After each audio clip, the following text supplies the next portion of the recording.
네, 여러분 안녕하십니까? 네, 반갑습니다.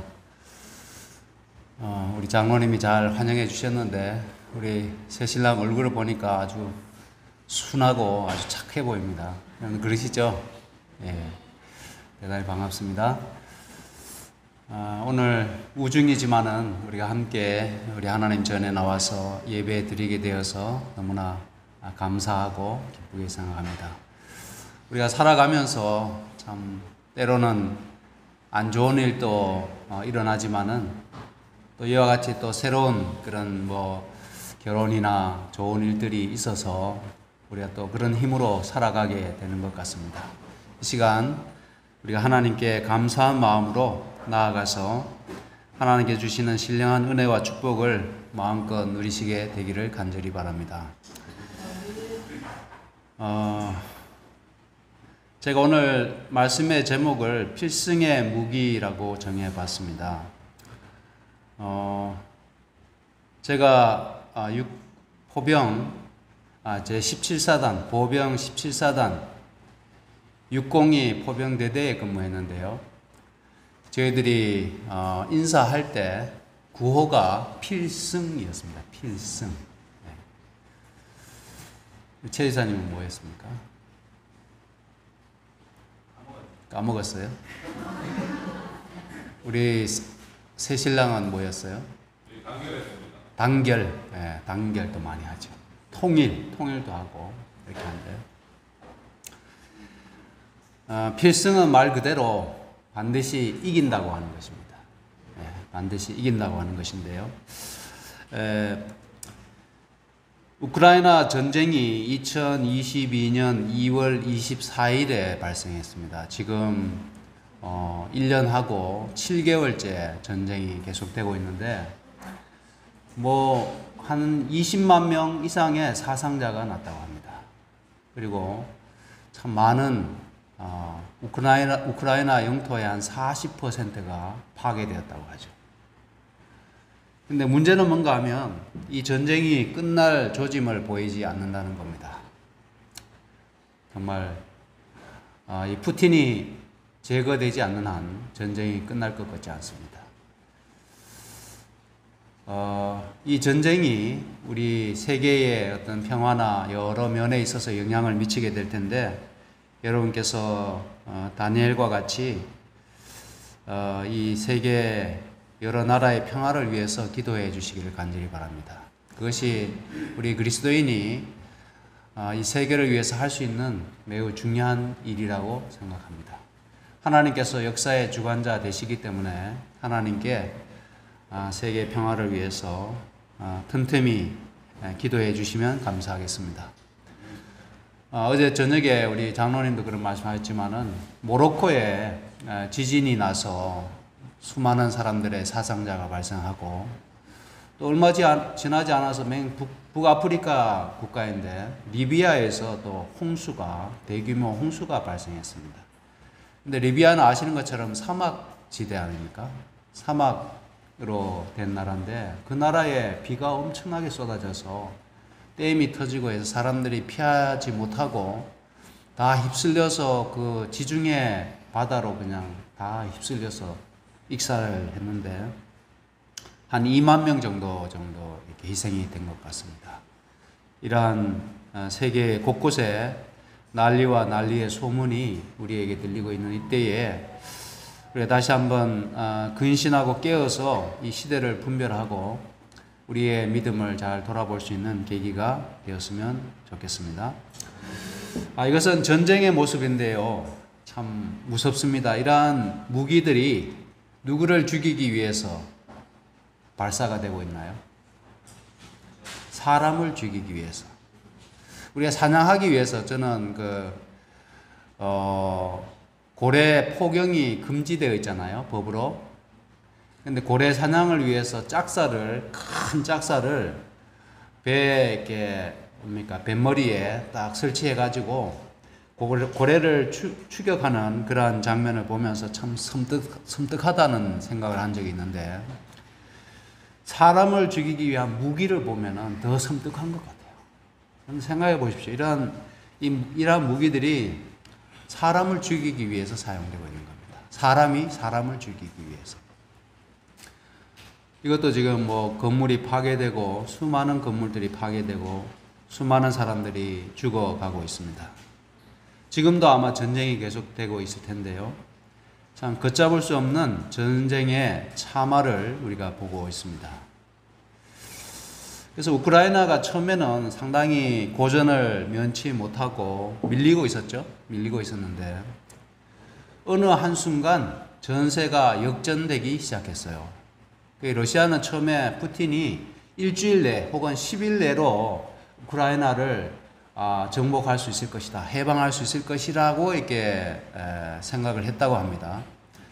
그래서 마음먹고 이렇게 침입을 했는데 막상 전쟁을 하다 보니까 어느 정도 이렇게 영토를 빼앗고 키이우를 향해서 딱 이렇게 진군하다가 나중에는 엄청난 저항에 직면하고 오히려 지금은 물러나는, 퇴각하는 중에 있습니다. 그 퇴각하게 된, 전세가 역전되게 된 몇 가지 중요한 무기들이 있었습니다. 우크라이나에 제공된. 그 중 하나가 제블린입니다. 제블린. 이 제블린은 개인 휴대용 전차, 대전차 미사일입니다. 사람이 휴대하고 다니면서 러시아 이제 전차, 탱크를 향해서 쏘는 미사일인데, 휴대용 미사일인데, 이거 한 발에 얼마 정도 하는지 아세요? 한 발 딱 쏘는데 우리 현민군 얼마쯤 할 것 같아요? 2억은 한다고 합니다. 2억 한 발에. 한 발에 2억인데 비싼 게 아니에요. 싼 거예요.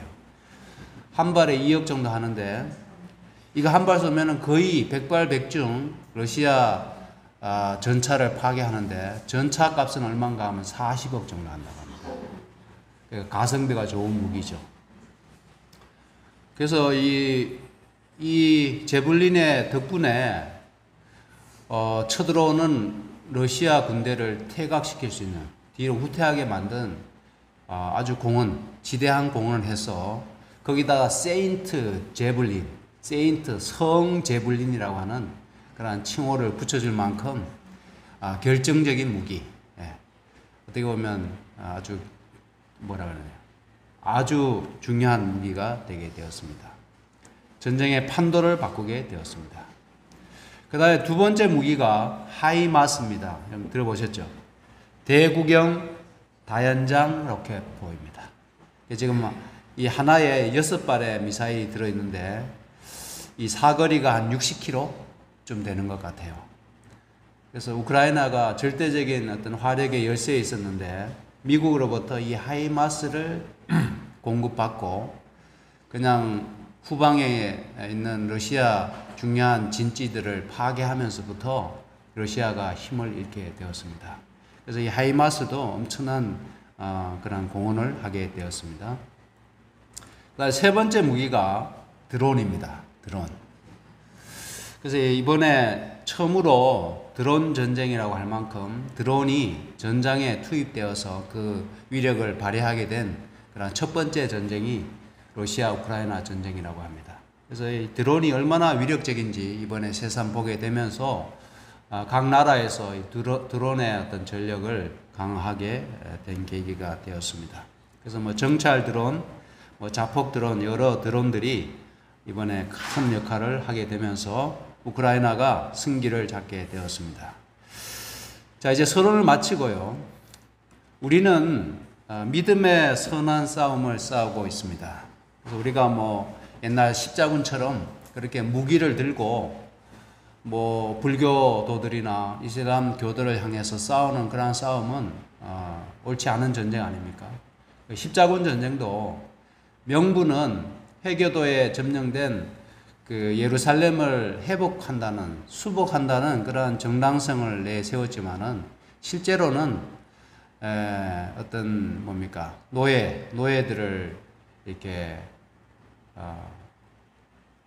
노예들을 잡아온다든지 또 다른 어떤 그 나라를 정복하기 위한 그런 감춰진 그런 야욕이 있었습니다.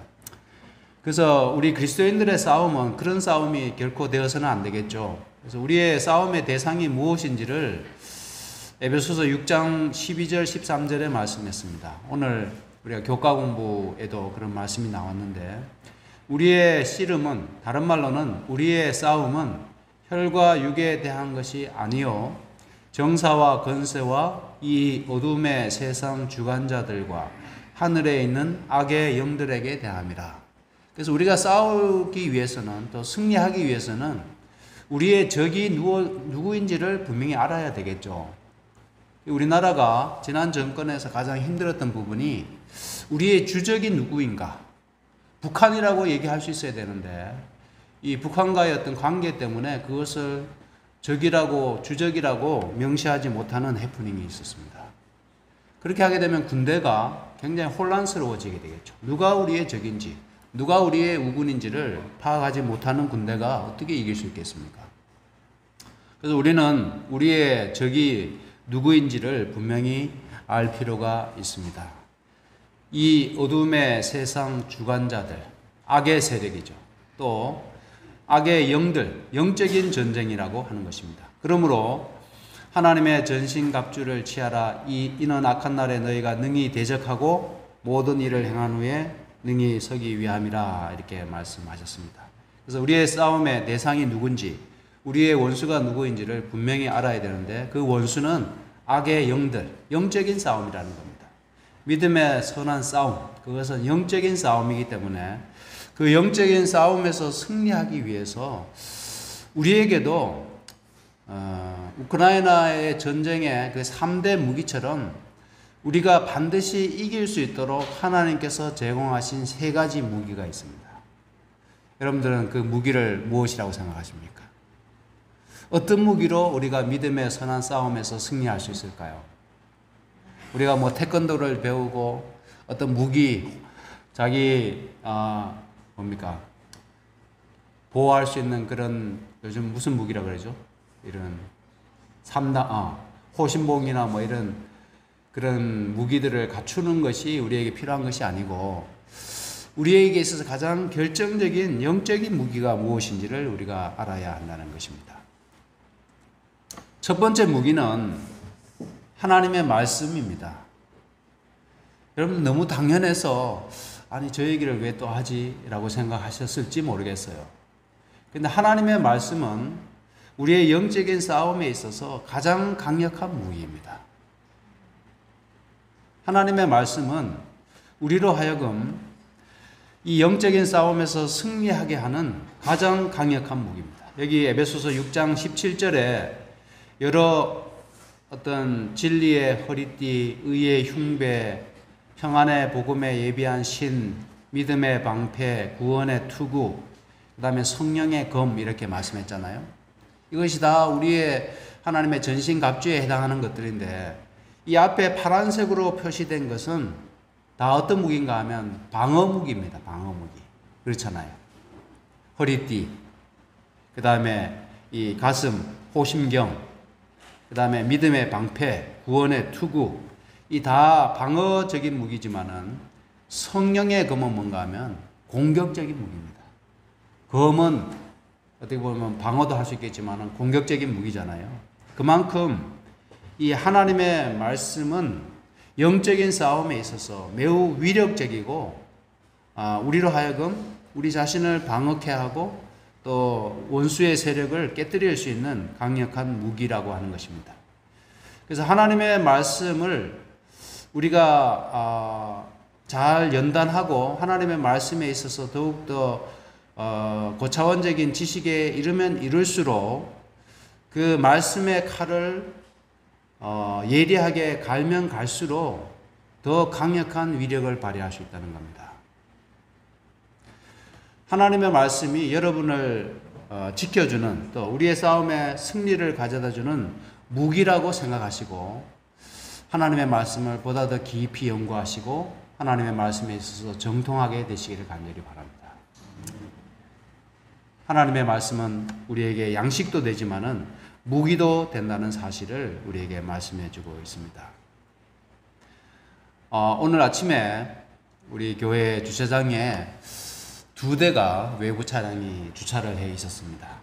근데 참 외부에 주차장을 개방하다 보니까 때로는 신경 쓸 일이 생기게 되는 것 같아요. 그래서 꽤 많은 분들이 우리 교회 예배 시간을 기억하고 차를 빼주는데, 또 어떤 분들은 깜빡해서 차를 빼지 않고 이렇게 주차를 하게 됩니다. 근데 두 대가 있었는데, 한 대는 제가 문자를 보냈더니 죄송하다면서 바로 빼줬는데, 한 분은 전화를 해도 안 받고 문자를 해도 안 받고 안 보고 계속 이렇게 있어서 한 8시 한 반쯤이 됐어요. 이제 우리 교회 차들이 들어오기 시작하는데, 교회 차 들어오면 이제 그분이 나가기도 어렵게 되는 겁니다. 우리 예배 시간에 차 빼달라고 올라오게 되면은 서로가 불편하지 않습니까? 마지막으로 제가 문자를 보냈습니다. 전화도 안 받으시고 참 연락도 안 되고 참 큰일입니다. 지금 예배 시작이 다 돼 가는데, 예배가 시작되면 오후 3시까지 차를 뺄 수 없습니다 라고 했더니 바로 답장이 왔어요. 그래서 차를 빼줬습니다. 차를 빼줬는데, 그분이 우리 주차 안내라고 하는 간판 크게 2개, 3개 달아놨는데, 그거 제1번, 예배 시간 안내에 대한 제1번만 읽었어도 그런 수고나 그런 불편, 그런 어떤 갈등은 생기지 않을 텐데, 그걸 안 읽는 겁니다. 사람들이 주차하면서 주차 안내를 안 읽는 겁니다.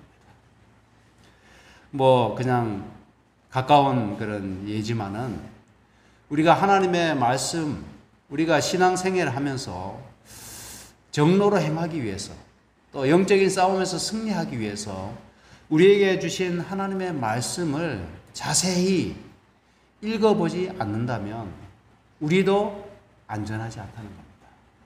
우리 자신의 믿음을 지키기도 어렵고, 위험을 파악하기도 어렵게 된다는 겁니다. 하나님의 말씀을 더 자세히, 더 간절히 살피시게 되는 여러분과 제가 되었으면 좋겠습니다. 예수님이 시험을 받으셨죠. 광야에서 사탄으로부터 시험을 받으셨는데, 이 사탄이 예수님에게 한 첫 번째 시험이, 예수님이 40일간 금식하셨잖아요. 금식하시고 나면 가장 떠오르는 생각이 뭘까요? 음식이잖아요. 음식. 정말 돌이 떡덩이로 보일 만큼 그렇게 굶주리신 가운데 사탄이 어떤 시험을 던지는가 하면, 만일 당신이 하나님의 아들이거든 명하여 이 돌들로 떡덩이가 되게 하라, 이렇게 시험을 했습니다. 사단이 시험하는 것, 유혹하는 것은 우리의 가장 약한 부분인 것 같아요. 그래서 그 타이밍과 우리의 취약점을 사단이 가장 잘 압니다. 우리의 싸움이 악의 영들에 관한 싸움이라고 얘기했는데요. 사단은 우리를 시험하고 유혹하고 넘어뜨리기 위해서 우리 각자가 가지고 있는 가장 약한 부위, 약한 부분, 우리의 단점을 공격하는 것 같습니다. 어떤 사람은 돈이 그의 신앙에 있어서 가장 큰 단점이 될 수 있습니다. 돈에 대한 욕심이 강한 사람은 그 돈으로 사단이 시험하는 겁니다. 또 이성에 약한 사람은 그 이성으로 공격을 하는 겁니다. 또 명예욕이 강한 사람은 그 명예심을 이용해서 사단이 굴복시키기 위해서 덫을 놓게 되는 것입니다. 그래서 예수님이 사단의 그러한 유혹에 맞서서 하신 말씀이 기록되었으되 사람이 떡으로만 살 것이 아니요 하나님의 입으로 나오는 모든 말씀으로 살 것이니라, 이렇게 대항하셨습니다. 그런데 그것이 가장 핵심을 찌르는 말씀이었기 때문에 사단이 반박을 했습니까? 못했습니까? 예수님이 이 말씀하니까 바로 꼬리를 내리고 그냥 그 시험은 예수님의 승리로 끝이 나게 되었습니다. 그 다음에 두 번째 시험도 마찬가지죠. 예수님을 거룩한 성으로 데려다가 성전 꼭대기에 세우고 또 두 번째 시험을 하죠. 너가 만일 하나님의 아들이거든 뛰어내리라 기록하였으되 저가 너를 위하여 그 사자들을 명하시리니 저희가 손으로 너를 받들어 발이 돌에 부딪히지 않게 하리로다. 예수님이 그 사단의 유혹을 딱 들었습니다. 그 예수님 하신 말씀이 또 기록되었을 때 주 너희 하나님을 시험치 말라 하였느니라. 사단의 말이 성경에 있는 말씀이긴 하지만은 또 기록되었으되, 그렇게 하는 것이 어떤 불가피한 상황이나 또 하나님의 일을 하는 가운데 벌어진 사고가 아니라 하나님을 시험하기 위해서 고의로 뛰어내리는 가운데 하나님의 보호하심을 기대하는 것은 하나님을 시험하는 것이라는 겁니다. 그렇게 해서는 안 된다는 것이죠. 그래서 예수님이 말씀으로 또 기록되었을 때 주 너희 하나님을 시험치 말라 하였느니라. 이것은 예수님이 성경 말씀에 있어서 매우 정통하셨다는 것을 나타내고 또 그 하나님의 말씀의 어떤 핵심을 깨뜨리고 있었다는 사실을 우리에게 말씀해 줍니다. 여러분들 성경 말씀이 워낙 많고 해석이 여러 가지다 보니까 우리가 여러 이단이나 혹은 사이비를 만나서 말씀을 나누는 가운데 그분들도 뭘 인용합니까? 성경 말씀을 인용하죠. 그렇죠. 성경 말씀으로 우리에게 전도를 합니다. 그렇게 할 때 우리가 하나님의 말씀에 있어서 정확한 이해가 없고 지식이 없다면 우리가 그들과의 어떤 만남에서 하나님의 말씀으로 이기기가 쉽지 않다는 겁니다. 예수님은 그런 면에 있어서 매우 하나님의 말씀에 탁월한 그런 지식과 이해를 갖고 계셨음을 알 수가 있습니다. 마지막입니다. 또 마귀가 예수님을 데리고 지극히 높은 산으로 가서 천하 만국과 그 영광을 보여주면서 시험을 했습니다. 만일 내게 엎드려 경배하면, 절을 하면 이 모든 것을 너에게 주리라. 앞으로 걸어가게 될 십자가의 길을 걷지 말고 나한테 한 번만 절을 하면 이 천하 만국, 이 세상을 당신에게 넘겨주겠습니다. 아담이 타락한 이후로 그 통치권이 사단에게 넘어왔는데 사단이 그 통치권을 아담으로부터 빼앗았는데 예수님이 이 땅을 회복하기 위해서 이 땅에 오셨는데 그 십자가의 길을 통한 구원이 아니라 나에게 절을 한 번만 하면 천하만국을 당신에게 주겠다. 이렇게 제안을 하는 겁니다. 여러분들 달콤하지 않나요? 쉽게 얻을 수 있는 좋은 찬스 아닙니까? 근데 예수님께서 말씀하시기를 사단의 그 저희를 깨뜨려 보시고 사단아 물러가라 기록되었을 때 주 너희 하나님께 경배하고 다만 그를 섬기라 하였느니라. 이렇게 말씀하셨어요. 사단이 그냥 바로 자기의 마음이 들키게 되었죠. 제가 이 말씀, 여러분이 잘 아시는 말씀을 왜 소개해 드리는가 하면 말씀이 무기였다는 겁니다. 예수님이 사단과의 대적에서 승리하게 한 것은 그분이 갖고 계신 말씀의 힘이었다는 것이죠. 우리가 살아가면서 생애의 여러 문제들에 봉착하고 또 여러 시험을 만날 때마다 우리로 하여금 이기게 해주는 것은 말씀의 능력입니다. 그 말씀의 무기를 갖추지 못한 채 이 세상에 사단의 시험과 유혹 앞에 고스란히 노출된 그리스도인들이 많이 있다는 겁니다. 두렵지 않습니까? 아까 교과 시간에 우리 행복반에서 나누는 말씀 가운데 아까 여러 가지 있었잖아요. 의의 흉배, 구원의 투구, 평안의 복음에 예비한 신, 진리의 허리띠 이런 것들이 있었는데요. 구원의 투구. 그 중에 하나라도 빼먹고 전쟁터에 나가면 어떻게 되겠습니까? 이 철모죠. 하이바를 쓰지 않고 전쟁터에 나가면 어떻게 되겠습니까? 또 검을 들지 않고 총을 들지 않고 전쟁터에 나가면 어떻게 되겠습니까? 하나라도 빠지면 아무리 갑옷이 좋아도 허리띠로 묶지 않고 어떻게 재빨리 전투에 임할 수 있겠습니까? 불가능하지 않습니까? 그런 것처럼 우리 그리스도인들이 이러한 영적인 싸움, 대쟁투, 선과 악 사이의 대쟁투에 직면해 있으면서도 너무나 순진하게도 어떻게 보면 너무나 어리석게도 자신을 영적으로 무장시키지 않은 채 이 세상 한복판에서 어떻게 보면 그 두려움도 없이 어떻게 보면 그것은 객기에 해당하는지 모르겠습니다. 그러한 상태로 살아가고 있는 현실을 우리가 알아야 되겠습니다. 우리가 그렇게 살아서는 너무나 위험천만하고 사단의 밥이 될 수밖에 없다는 사실을 우리가 깨달아야 되겠습니다.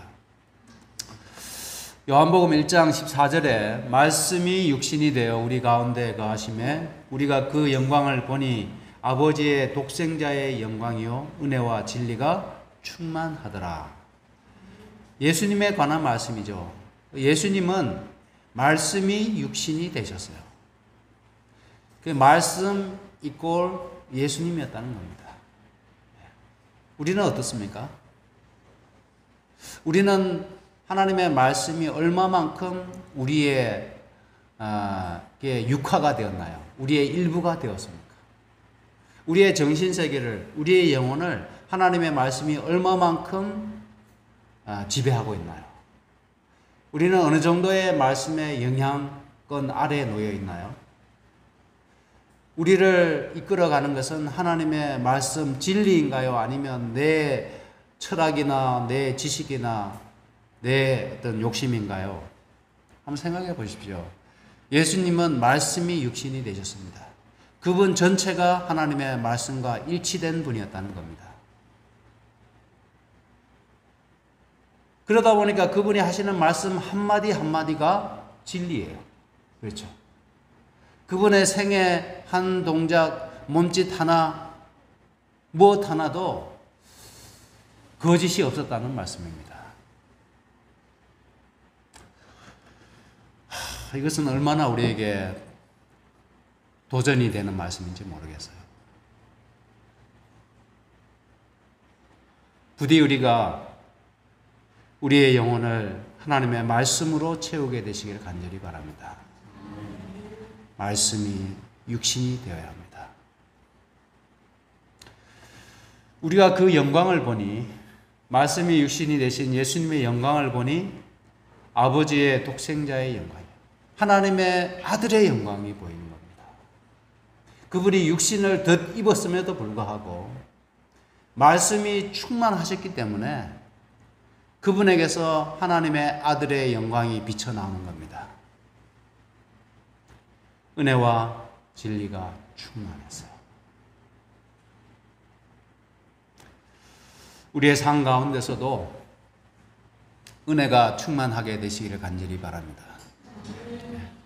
너무 사람들에게 야박하다는 말씀 듣지 마시고, 너무 날카롭다는 말씀 듣지 마시고, 너무 차갑다는 말씀도 듣지 마십시오. 그것은 하나님의 백성으로서의 모습이 아닌 것입니다. 마태복음 8장 29절에 보면 마귀들이 귀신들이 예수님을 향해서 이렇게 이야기를 합니다. 저희가 소리질러 가로되 하나님의 아들이여 우리가 당신과 무슨 상관이 있나이까? 때가 이르기 전에 우리를 괴롭게 하려고 여기 오셨나이까? 사람들이 바라볼 때는 예수님이 은혜와 진리가 충만했는데 악의 세력에서 예수님, 말씀이 육신이 되신 예수님을 바라보니까 뭐예요? 우리를 괴롭게 하려고 여기 오셨나이까? 그분은 빛이셨고 악의 영들은 어둠이었기 때문에 빛이 비치기 시작하니까 그들이 그냥 자기들의 존재의 위험을 강하게 느꼈습니다. 두려움을 느꼈습니다. 그 얘기는 말씀이 육신이 되심으로 그 말씀의 능력으로 악의 세력을 굴복시키는 예수님의 모습이 여기서 보여집니다. 말씀이 무기가 맞나요? 네, 무기가 맞습니다. 우리의 유혹 앞에 쉽게 패배하고 넘어진다면 말씀으로 이기셔야 되겠습니다. 말씀으로. 오늘 우리가 교동문을 읽었는데요. 청년들에게만 해당되는 말씀이 아닙니다. 이 말씀 가운데 여기 보면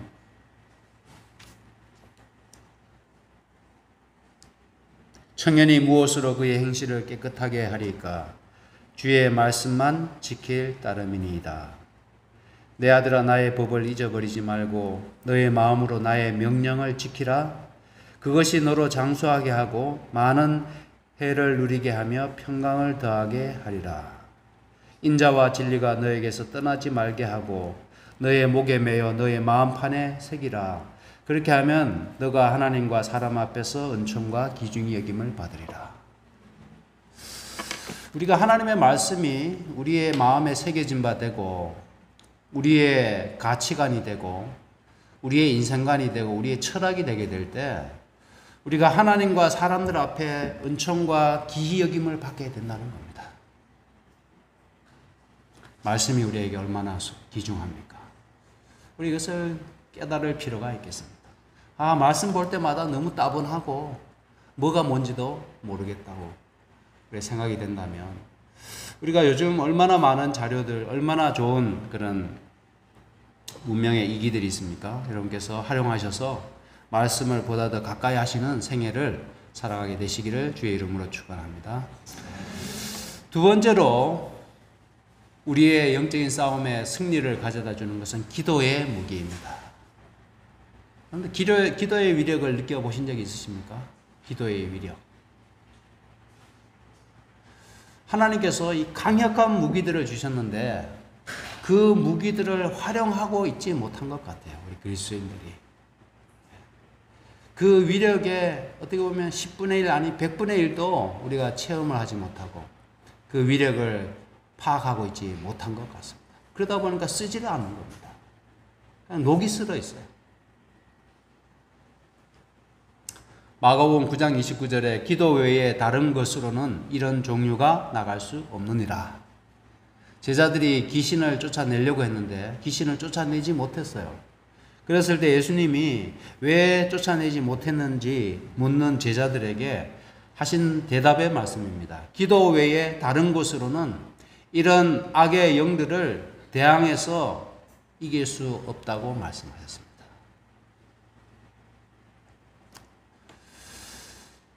우리가 내 생각과 다르게 자꾸 이렇게 뭔가 다른 생각에 지배를 받고 또 혹은 우울하거나 불안하다든지 뭔가 좀 중심을 잃어버렸다면 더 많이 기도하시게 되기를 간절히 바랍니다. 기도의 힘으로 여러분들의 영혼의 주권을 되찾아오시기 바랍니다. 사단의 여러 영향 하에서 이 세상의 악한 가마로 인해서 우리의 영혼이 병들어 있습니다. 내 생각이 내 뜻대로 움직여지지 않고 엉뚱한 생각들이 내 마음 가운데 일어나고 우리가 왠지 불안하고 정말 힘들 때마다 우리에게 꼭 필요한 것은 예수 그리스도의 이름으로 기도하는 것입니다. 기도의 능력을 여러분들이 체험하셔야 합니다. 우리가 하나님의 이름을 우리의 입술에서 발하는 순간 하나님께서 우리에게 역사하십니다. 여기에 우리 교회 주석 코멘터리 2권 1008페이지에 이런 말씀이 있습니다. 기도에는 엄청난 힘이 있다. 우리의 대적은 하나님으로부터 떠나 고민하는 영혼을 차지하려고 끊임없이 찾고 있다. 겸손한 성도에 의해 하늘로 올리우는 호소는 장식장의 신조나 왕의 명령보다 사단을 더 두렵게 한다. 무엇이 사단을 두렵게 한다고요? 기도입니다. 우리가 집에 가면은 여러 성구 말씀, 성구 액자들이 걸려 있고 이렇게 하지만은 그러한 것들이 아니라, 물론 그러한 것들이 우리에게 읽을 때마다 도움이 되고 이렇게 하지만은 사단을 가장 두렵게 하는 것은 우리 하나님께 기도할 때 사단이 두려워 떤다고 말씀했습니다. 우리가 이 영적인 세계에서 일어나고 있는 이러한 그 흐름을 혹은 그러한 어떤 현상들을 우리가 좀 깨닫고 기도를 우리가 실감나게 좀 했으면 좋겠어요. 그냥 주문 외우듯이 형식적으로 의무적으로 하지 마시고 이 기도가 하나님의 보좌를 우리로 하여금 붙잡게 하고 또 하늘의 보고를 열어서 하나님께서 우리에게 응답하심을 우리가 믿고 그렇게 기도하시게 되시기를 바랍니다. 기도는 사단을 대항한 무기이다. 은밀한 기도와 하나님의 말씀의 연구를 등한히 하지 않도록 조심하라. 그대들의 천성을 향하여 전진하지 못하게 하려고 노력하는 자를 대적하는 무기이다. 우리로 하여금 하늘 천성을 향해 전진하지 못하게 하는 악의 영들에게 대적하는 무기는 기도라고 분명히 말씀했습니다. 기도는 사단의 올가미를 깨뜨린다. 여러분들 올가미 아시죠? 저도 시골에서 살아서 예전에는 요즘은 뭐 동물 보호법이 이게 강해가지고 좀 적은 편인데 예전에는 먹을 게 부족하니까 겨울철에 농사도 없고 하니까 산에 있는 짐승들을 많이 잡았어요. 근데 뭐 그때는 총도 없고 하다 보니까 저희 시골 사투리로 옥노라고 그랬는데 옥노 올가미입니다. 그래서 올가미를 동물 다니는 그 길에다가 딱 걸어 놓으면 가끔씩 토끼나 그런 노루가 걸리기도 합니다. 근데 그 올가미의 특징은 뭔가 하면 한번 딱 걸려들면 빠져나오고자 하면 할수록 점점 더 강하게 올가맨다는 겁니다. 사단이 우리를 여러 종류의 올가미로 우리를 사로잡고 있습니다. 우리가 그 영적인 위험을 잘 파악을 해야 됩니다. 사단이 우리의 영혼을 옥죄어 매는 것들이 여러 가지가 있어요. 그 사람을 봐가면서 사용합니다. 그 올가미의 종류도 동물의 어떤 뭐 사이즈나 그 동물을 봐가면서 하는 것처럼 사단도 마찬가지입니다. 저 집사님, 저 장로님을 잡기 위해서는 어떤 올가미를 써야 되는지 사단이 가장 잘 압니다. 그러한 올가미들이 우리에게 노출되어 있는데 그 올가미에 걸려들었다면 그 올가미로부터 빠져나올 수 있는 것은 기도의 능력입니다. 기도. 때로는 우리가 뭘 그렇게 기도를 해야 되는가? 하나님이 알아서 좀 주시면 안 되나? 이런 생각이 들 때가 있잖아요. 또 바쁘면 기도 그냥 대충 하고 끝낼 때가 얼마나 많이 있습니까?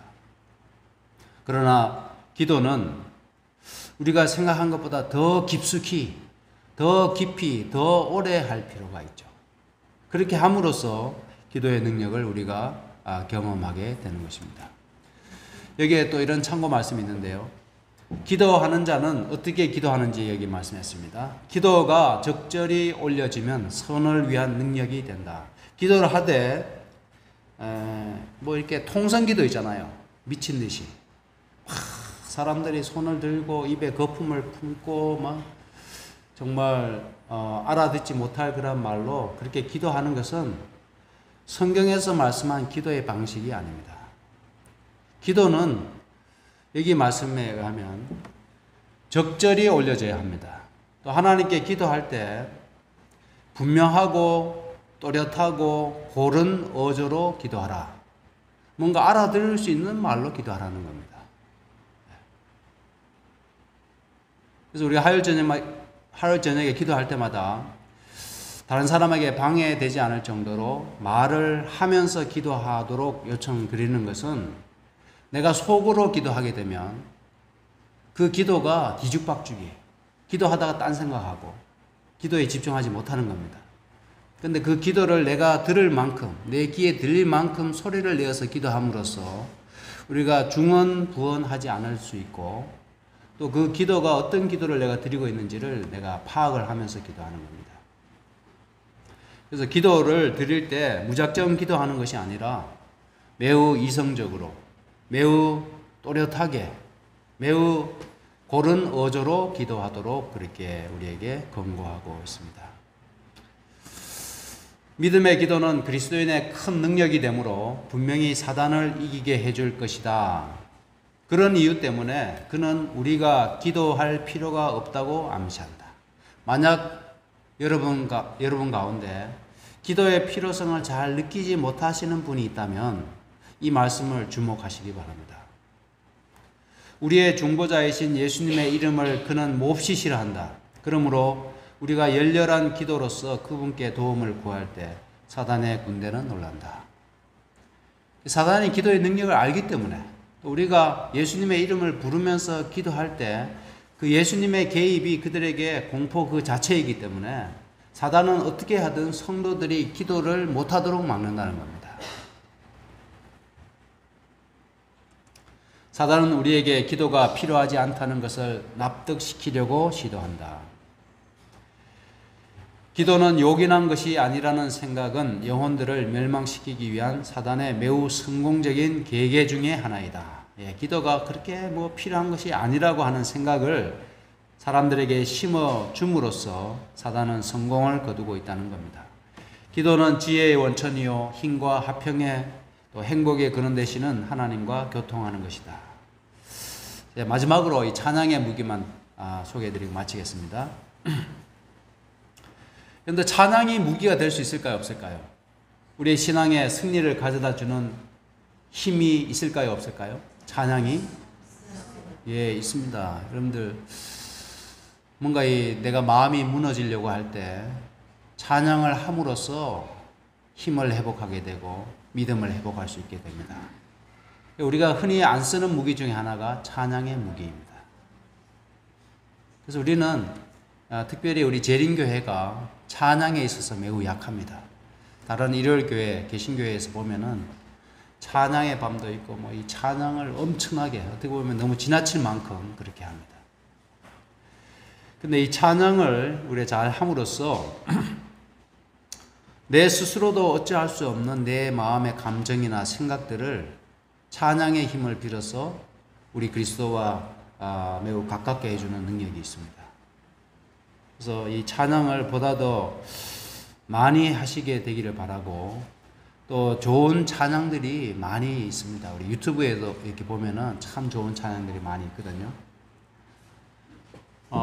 여러분 잘 아시죠? 여호사밧이 전쟁을 할 때 그 찬양들을 맨 앞에 세우지 않습니까? 여러분들 전쟁에 있어서 전략 전술에 찬양들을 앞세워서 전쟁을 한 역사가 세계 전쟁사에 이것밖에 없는 것 같아요. 저 이스라엘도 지금 전쟁을 자주 하지만은 찬양들을 앞세우고 전쟁한다는 얘기는 못 들어봤습니다. 근데 성경에 보면 여호사밧이 그렇게 전쟁을 했어요. 어이가 없죠, 우리가 생각할 때. 찬양대가 전쟁터 맨 앞에 서가지고 전쟁을 하는. 근데 이것은 우리에게 큰 교훈이 되게 되는 것입니다. 찬양대를 앞세우고 전쟁하는 것은 하나님께 그들의 이 전쟁의 어떤 그 전쟁을 하나님께서 개입하시도록, 하나님의 능력의 역사가 임하도록 하기 위해서 그 찬양을 먼저 올리는 겁니다. 하나님께서 그 찬양을 들으시고 즉시 개입하셔서 그 전쟁에서 승리케 하셨습니다. 이 전쟁에는 너희가 싸울 것이 없나니 항우를 이루고서서 너희와 함께한 여호와가 구원하는 것을 보라 라고 이렇게 여호사밧 왕이 백성들을 향해서 말씀을 하게 되죠. 그래서 이제 말씀을 마치면서 루터가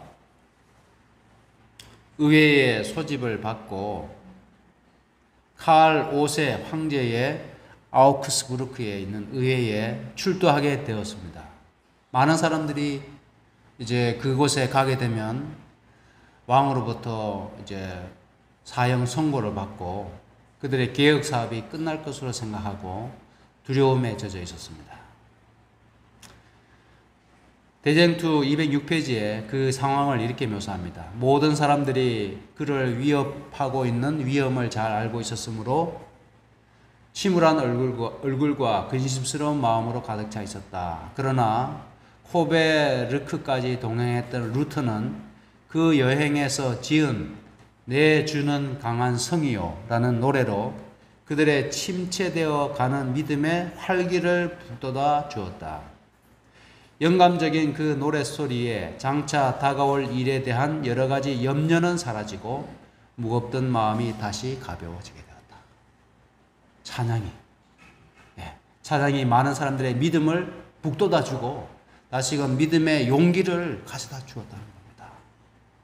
여러분들께서도 부디 이 찬양의 능력, 찬양의 힘을 여러분들이 힘드실 때마다 맛보시게 되기를 간절히 바랍니다. 이 믿음의 싸움, 믿음의 선한 싸움을 우리가 끝까지 하게 될 때 승리하기 위해서 꼭 필요한 세 가지 무기를 소개해 드렸는데요. 이 무기들이 여러분들에게 강력한 무기, 이 전세의 판도를 바꾸는 강력한 무기로 사용되기를 주의 이름으로 축원하면서 오늘 말씀을 마치겠습니다.